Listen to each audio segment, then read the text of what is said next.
fantatry ny rainao maromarina fa efa mahita fitsy eo masonao.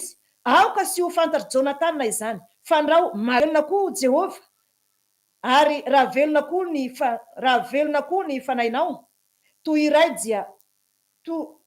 dia monja no anelan'elanako sy ny fahafatesana. Dia hoe Jonatana tamin'ny Davida, na inona no angatainao dia ataoko aminao zany. Ary hoy Davida tamin'ny Jonatana, indro tsy nambolana rahampiso, ary izao tokony hiara-mipetraka hihinana amin'ny mpanjaka, nefa avelao andeha hihery any an-tsaha, amandra-piaviny afaka piso arivariva. Koa raha hitany rainao fa tsy eo aho, dia ataovy hoe niera fatratra tamiko Davida mba hikaretsaka kely ankany Betlehema tanànany, fa misy fanasitra fanao amin'izy mianakavy rehefa isan-taona any. Ary lazainy hoe tsara izany dia fiadanana no ho amin'ny mpanomponao, fa raha tezitra mafy kosa izy dia aoka ho fantatrao tsara fa misy rasy fony ay. Koa mamindrafo amin'ny mpanomponao, fa nampanaovinao ny fanekeny Jehova aminao ny mpanomponao. Nefa raha manan-keloka aho dia aoka ianao ihany no ahafatsy ay, fa nahoana no hoentinao amin'ny rainao aho. Ary hoe Jonatana, sanatria raha azo anao zany, fa raha fantatry tokoa fa misy ratsy fofoany ikakenao, dia ambarako aminao mihitsy zany. Dia hoe Davida tamin'ny Jonatana, iza no anambara izany amiko na ampandray ahy izay teny sarotra avalondrainao anao? Ary hoy Jonatana tamin'ny Davida, andeha ary sika hivoaka any an-tsaha. Dia nivoaka tany an-tsaha izy roa lahy.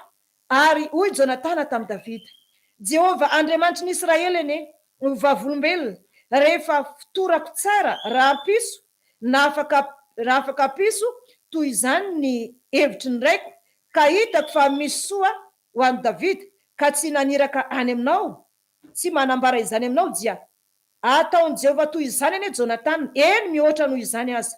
Fa raha sainy raiko kosa ny anisy rasy ianao, dia ambarako aminao izany, ka alefako ianao mba andehananao soamantsara, ary ombanao tahaka ny tamin'ny raiko ane Jehova.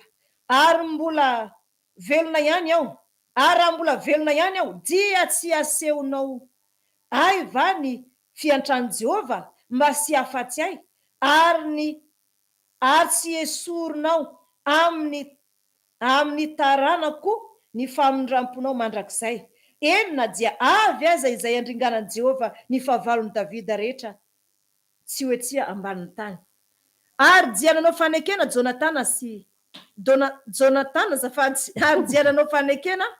Jonatana ny amin'ny taranaki Davida hoe Jehova no amazy ny fahavalon'i Davida. Ary Jonatana nampianina any Davida indray noho ny fitiavany azy, fa tsy ny toy ny tenany izy.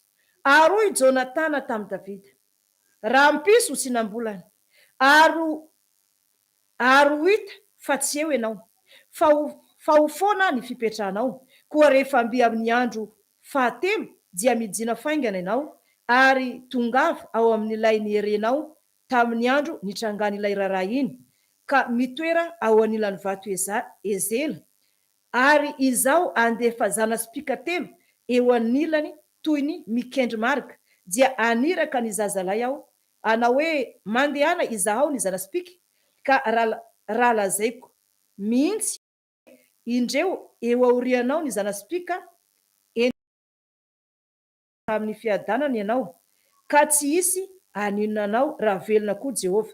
Fa raha io kosa ao amin'ilay zazalahy, indreo eo alohanao ny zana-spika, dia mandehana ianao, fa Jehova no nampandehanao. Ary ny amin'ilay noresansika dia izao sy ianao, indro Jehova ny vavolombelonamiko sy aminao mandrakizay. Ary Davida nihery tany an-tsaha noho ny tsy nambolana, dia nipetraka hinana teo amin'ny fipetrahany tahaka ny isan'andro ihany ny mpanjaka. Dia teo amin'ny fipetrahana teo anilany rindrina koa Jonatana nitsangana, fa Abnera nipetraka teo anilan'ny Saoly.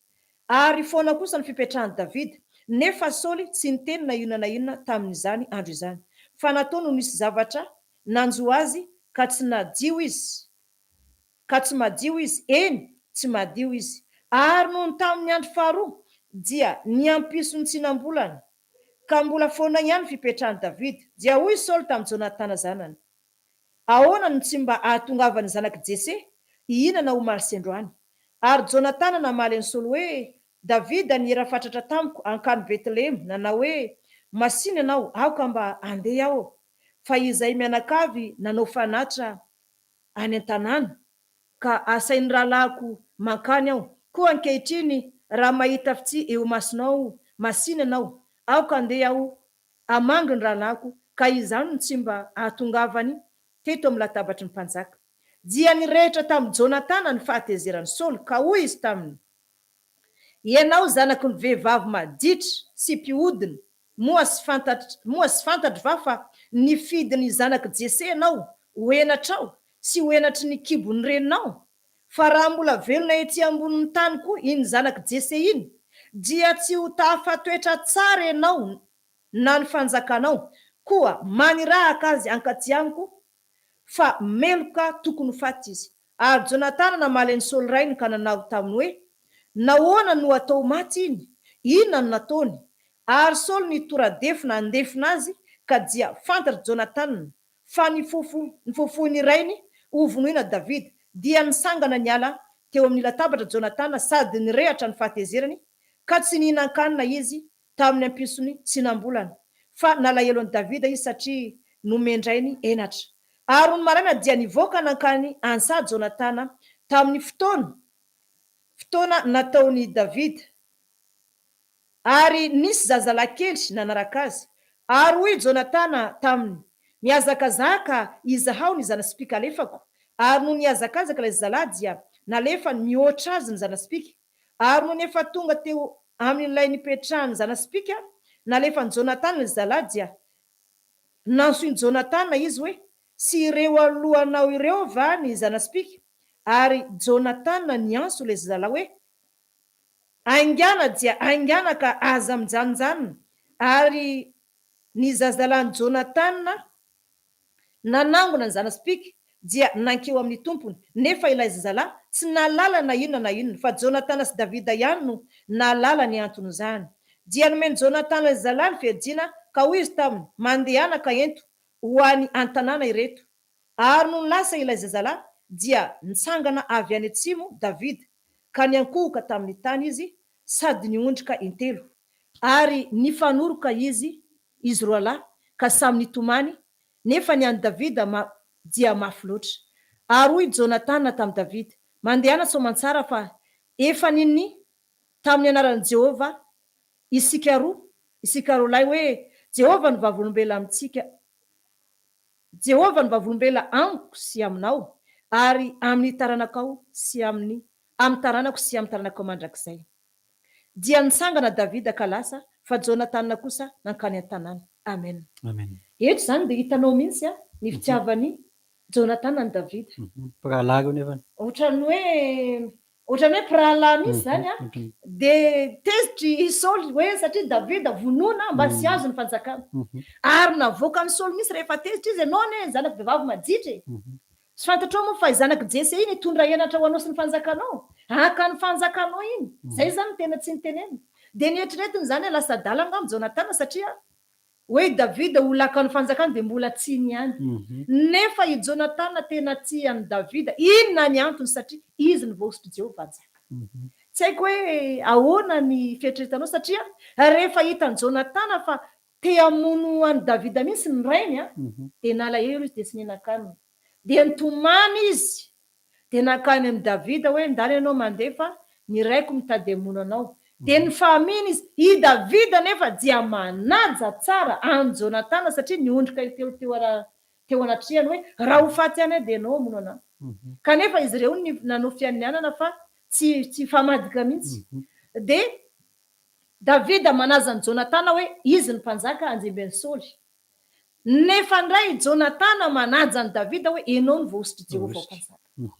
Eto zany tamin'ny voalohany io seka vonoiny Davida resaka faminaniana, fanan'Andriamanitra navitra ny Davida. Niaraka tamin'ny Samuela Mpaminany de tonga miaramila voalohany de naminany, tonga miaramila faharoa de naminany, tonga ny miaramila fahatelo de naminany ny hafarany Saoly mihitsy niala tany an-trano andeha hamono any Davida any Rama any amin'ny Samuel Mpaminany naminany ihany koa izy raha ny tena naminany de nalakanjo mihitsy satria fomana Mpaminany monko le mitanjatanja bôtry zany rehefa tena hoe mirehitra zany ny afo nilasany mpanandriamanitra de mamay de manalakanjo am'izay izy zany de amin'iny maminany am'izay izy tsy voatery nefa nalakanjo foana raha vao aminany fa misy andro de tahaka an'izay zany ny zavatra nitranga faminaniny no nenty ny fanahin'Andriamanitra zany hoe fanan'Andriamanitra navitra ny Davida tamin'izany fotoana zany rehefa niaraka tamin'ny Mpaminany izy ianao zany rehefa manakaiky Mpaminany de resaka faminanina nanavotan'Andriamanitra anao tahaka navotana ny Davida fa itsy indray zany tsy izay fa resaka fitiavana lalina tsy haiko jaona hoe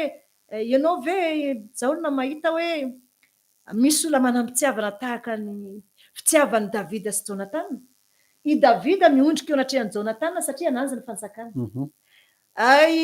Jonathan ndray miondrika eo anatrehan'ny Davida ianao ny voaositra ka eto zany hoe tsy haiko ahoana ny hevitra amin'izany fa mampite hitomany misy le fitiavana izay nasehony Jonathan any Davida ny faminy izy ireo tena vitany Jonathan tsy nihinan-kanina vao naheno hoe vonoina Davida hoe tsy maintsy maty satria ny anina misy zany i Saoly hoe raha mbola velona koa Jehovah Andriamanitra n'Israely tsy maintsy vonoiko Davida tsy nihinan-kanina izy tamin'izany fotoana zany satria tsy tonga aloha izy tsy nambolana tsy tonga aloha izy talohan'io tsy nambolana de hoe nieritreretin'ny mpanjaka hoe naloto izy de hoe tsy madio mihitsy izy satria fombana lehilahy maloto sy tonga izy faharoa ka niera tamiko izy Jonathan de nefa zany fiarovan'ny Saoly any Jonathan ny ankalany any Davida sao de aka fanjakana i Jonathan ndray tena tsy any Davida ka mino zany fa no fitiavan'ny Jonathan an'Andriamanitra de nanaiky any Davida hitoetra amin'ny fanjakana izy na de nomba azy Andriamanitra eto zany samola anankiroa mban'Andriamanitra Jonathan nipetraka tamin'ny mahalamatoana Jonathan de zavatra nisy ny atamin'ny Filistiny izy fa izy sy ny mpitondra fedina fa nandresy satria Andriamanitra nampiditra orooro sy tahotra de ny fanaritaka be any miaramila ny Filistina be deabe teo anatrehan'ny Jonathan sy ilay mpitondra fedina zany hoe nomban'Andriamanitra izy nomban'Andriamanitra izy teto indray nefa ny Davida rehefa andeha vonoiny Saoly any amin'ny Samuel Mpaminany izy mipetraka tany rano fa nan'Andriamanitra tamin'ilay faminanina namonjena ny Davida moa zany de naminany hatramin'ny Saoly ary rehefa ho vonoina indray izy de ny zavatra mitranga eto zany hoe samy olo marina i Jonathan manaiky hoe ianao Davida ny voasitry Jehovah anao fianianana aminao de ho aminao ho amiko sy ho aminao sy ny taranakao ary ny taranako zany hoe sy mifanisy ratsy de ao anatin'izay nefa n'izany zavatra nisy ihany koa i Jonathan manaiky any Davida i Davida ndray manaiky any Jonathan hoe anao ny fanjakana satria ianao mandova ny rainao fa zaho izy moa zaho mpiandrodro kely zanaky Jese de ao anatin'izay nefa rehefa eniny vonoiny Saoly i Davida tomany izy de lasa nandeha nitondra zatovo de nitondra zanaspika de lasa izy avy teo nalefa ny taloha zanaspika de niteny tamin'ny mpanompony izy andana laivo io de ndana ento any an-trano to any an-tanàna de nifampiresaka izy Davida nikohoka taminy amin'ny hoe mampanjaka azy na de hoe mbola sy maty ry Saoly sady efa mpanjaka Jonathan satria la matoa fa i Jonathan kosa tia any Davida ho mpanjaka de fohino ananjy ny fanjakana fa miny sady nitomany Davida nefa nitomany bebe koa satria tsy ahita ola tsy azy tahaka an'izany tsony izy raha mbola eto ka tsy fantatra ahoana ny hevitra ao amin'izany aloha tena hafa mihitsy aloha le fitiavana nisy teo anatrehan'ny Davida sy Jonathan ary rehefa tena dinihina lalina izy de tena mampalahelo tokoa ary rehefa tena hoe mijery an'ilay fomba nitiavan'ny Jonathan ny Davida de hita mihitsy hoe Jehovah'Andriamanitra mihitsy ny tiany teo ihany zany Davida hoe Davida voaositra azy fa le fitiavany any Jehovah'Andriamanitra mba tsy handikany ny didin'Andriamanitra hoe aza manendra ny olom-boaositra iny mihitsy zany tena nitandremany Jonathan atao anatin'ny fony hoe ity olom-boaositra Andriamanitra de no fitiavako an'Andriamanitra de tiako izy de ohatr'izay ihany koa zany zao ny zavatra anankiray napetraky Jonathan teo anatrehan'ny olombelona rehetra hoe ny olona zany raha ohatra ka misy olom-boaositra Andriamanitra tsy de hoe le olona vatany iny loatra ny tiavina fa le fanan'Andriamanitra mipetraka ao anatiny sy ilay Jehovah-Andriamanitra izay tompony mihitsy no hajainy. De zay nahatonga ny Jonatana tsy nanisy ratsy any Davida mihitsy. Na de hoe tena marina ny eo ampelantanan'i Jonatana ny ainy Davida amin'ny maha hoe zanaka mpanjaka azy de izy mandimba fanjakana. Tokony nialona izy hoe aleo vonoiny ray koa io fa io koa ankafanjakana eo. Ye miady seza. Miady seza. De nefa noho ny fanajanan'Andriamanitra de tsy nanisy ratsy any Davida mihitsy izy. Navita mihitsy azy izy Lalan'Ny fanao fianianana hoe tsy fanao ratsy mandrakizay tsika. Io moa le ataon'ny malagasy amin'izao fotoana hoe fanao faty-drà de tsy mifanisy ratsy ny andaniny akilany. Fa efa ara-baiboly mihitsy zany io fianianana io hoe tsy mifanisy ratsy hatramin'ny taranaka faramandimby. De za zao ohatra hoe mahita sarisary ohatra hoe i Jonatana zany ngamba mety mba nahazo famindram-po ihany izy tamin'ny fahafatesany noho ny fanajany any Davida sy ny fitiavan'Andriamanitra. Tsy haiko moa mety hoe azonao zavaina ve mahakasika izay rehefa avy eo, fa mba tiako fantatra hoe nanahoana moa zany ny fiafaran'ny Jonatana satria Jonatana de maty tanady. De manahoana ny fiafaran'izany olona maty anady zany hoe voavonjy ve zany sa tsy voavonjy? Satria le fitiavana izay apetraka Andriamanitra hoe lehibe indrindra tena nitandremany tsara mihitsy. Mba tiako hazavainao ihany zay rehefa avy eo raha ohatra ka azonao valiana izay rehefa avy eo tsy maninona. Ia, eto aloha zany Jaona de ny zavatra tena hoe mahakasika ny foko de le fitiavana. Le fitiavana. Zay zany le tena hoe fitiavana lehibe. Tsy misy olona manana fitiavana tahaka an'izany hoe fanjakana efa anao zao ianao no mpanjaka. Ianao omban'Andriamanitra. Mpanjaka ianao zany sady efa omban'Andriamanitra. De misy anefa olona nataon'Andriamanitra ihany koa mpanjaka. Samy mpanjaka zany izy roa. Ahoana zany tsy nanana ny Jonatana mihitsy hoe fomba ialona ny Davida hoe ity ny voasitry Jehova aleo vonoiny ray koa any. Tokony nanampy ny ray mihitsy satria mpiady mahery amkoa izy. Fa izy indray nataon'Andriamanitra tena hoe izy misy zany tena tia fankatia zany zareo. Ary tena tomany mafy mihitsy sady nisaona mihitsy Davida tamin'ny fahafatesany. Maty anady moa zany izy satria nanota Isaoly. Namono teny. Ohatran'izany ihany koa maintsy voavonjy Jonatana satria fitiavana lehibe indrindra. Fitiavana manarona heloka be. Nisy tahaka an'izany ihany manko tamin'ny Makabeo. Niady misy Makabeo any tempoly tany Jerosalema kanefa de voavonjy ihany izy. Voavonjy ihany eto zany de tena misy zavatra hoe aiza zao zavatra mitranga. Zavatra ty toy izay ala amin'ny didy folon'Andriamanitra fa omeko voninahitra de namory olona ny Antioky sy mpanjaka. Omena voninahitra izy de omena volabe, omena volamena de omena paradisyn'Andriamanitra. Ka ekeo ny hofaty fatrana reninao niteraka anao de any ekenao ny hofaty. Toy izay hinana kisoa nanjika ny didy folon'Andriamanitra. De zay zao mbola fitiavan'Andriamanitra zay fitiavana zay. De jinio ihany koa fitiavana zay sady fijoroana. De azavaiko aminao tsika tongavana.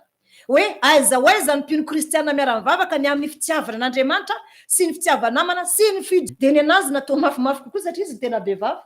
De anazy de nasiana kisoa fa nalohany kisoa tonga de zany hoe efa tsy fananiana tao misy efa tena olana be vao manana ianao zany hoe fandavantena andeha anota zany andeha aloto.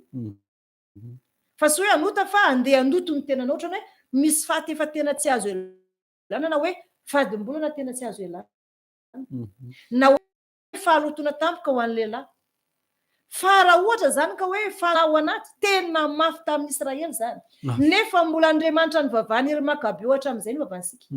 Nijoro zany tamin'ny fitiavan'Andriamanitra ary tsy nanaiky nanala baraka ny fanan'Andriamanitra tao anatiny izy. Tamin'ny fandotonany tenany tamin'ny alalan'ny finanana kisoa na ny fandokana didy folon'Andriamanitra fa nijoroany hatramin'ny farany hatramin'ny fahatesany. De jinio indray ry taranaka Rekabita. Ento na dia fohy ho an'Andriamanitra. Hitanao ve zany Jeremia? Fa na de za zao aza na ianao mpaminany io aza miteny aminy. Fa na de za zao aza na ianao mpaminany io aza miteny aminy. Isotro divay. Dia tsy trano etsy ambony tany. Fa izay rehetra nanany dia atotra ho an'Andriamanitra avokoa.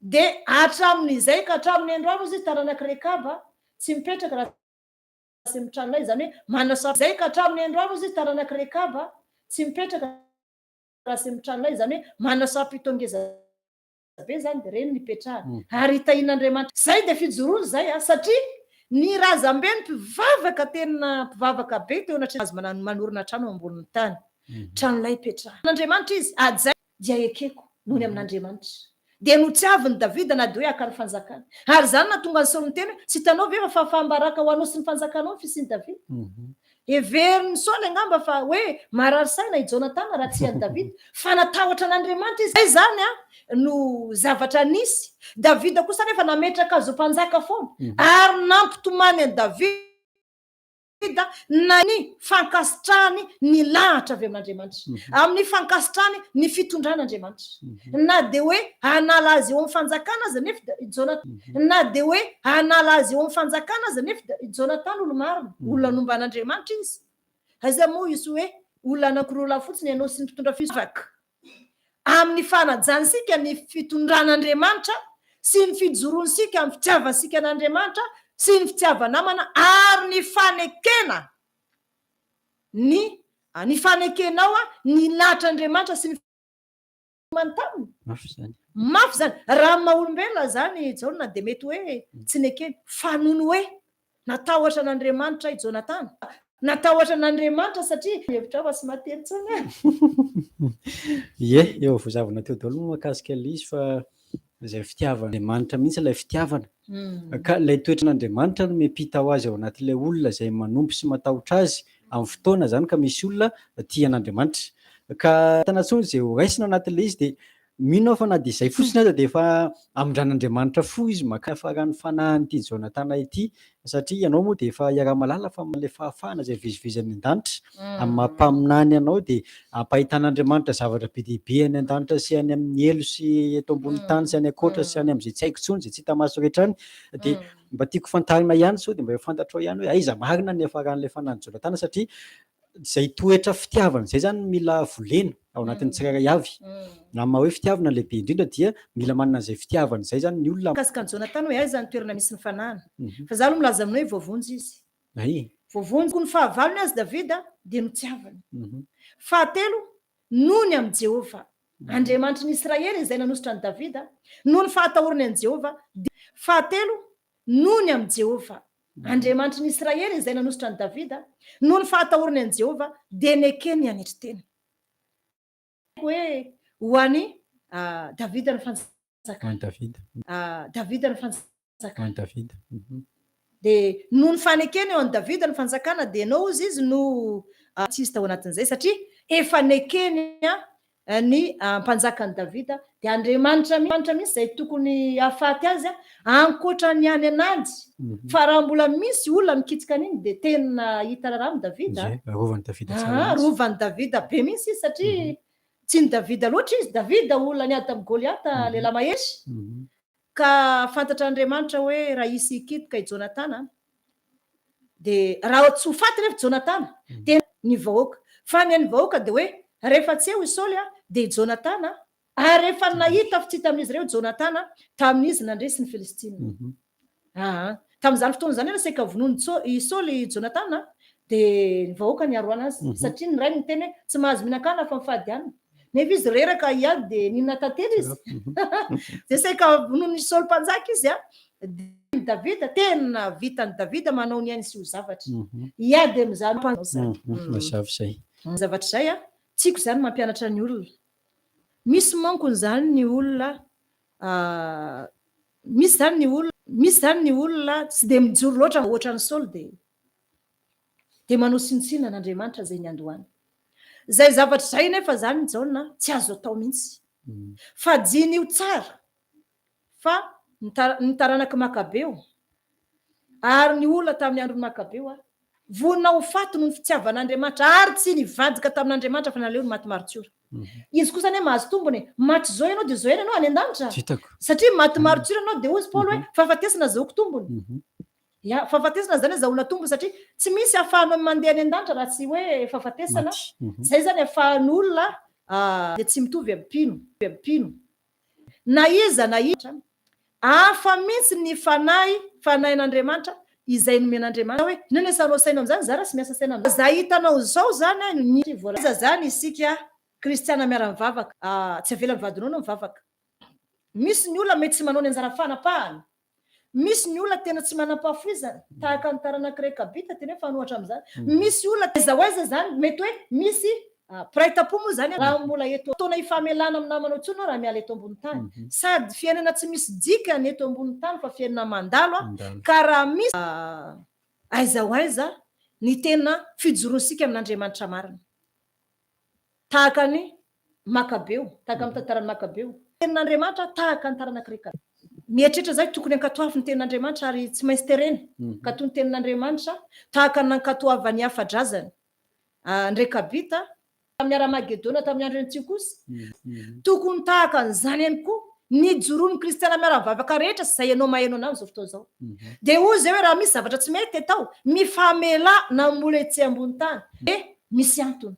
Za aloha de tena hoe manady zan'olom-bahositra za raha misy manezika misy mianso tamin'ny alina zao ny zavatra nitranga de hoy za aza miasa saina am'izany fa ajaho nolom-bositry Jehova tandremo mamoaka teny tandremo mamoaka teny ozy sanatry amiko ny anendry nolom-bositry Jehova de iny ihany koa nefa nataony Jonatana taminy efa nolom-bahositra ihany koa zany Davida de nasanatra anazy fa izy nehetra ka zay zany hoe zay fitiavana zay zany tiako zaraina amin'ny mpino kristiana miara-vavaka de ny fahafoizana ho an'Andriamanitra ary ny fijoroana hatramin'ny farany amin'ny tsy fanompona itsy tandremo ny fananao tsy voalotona te azavao amin'ny fotsiny marina bela ny elombe satria be fitiava de zaza hitondra fanjakana Andriamanitra de nanjinika hoe raha mbola vela i Jonatana amin'ny ady ty nefa i Saoly ny ho faty Saoly nesa velan'Andriamanitra ho faty izy namony tena fa Andriamanitra tsy namela anazy ho faty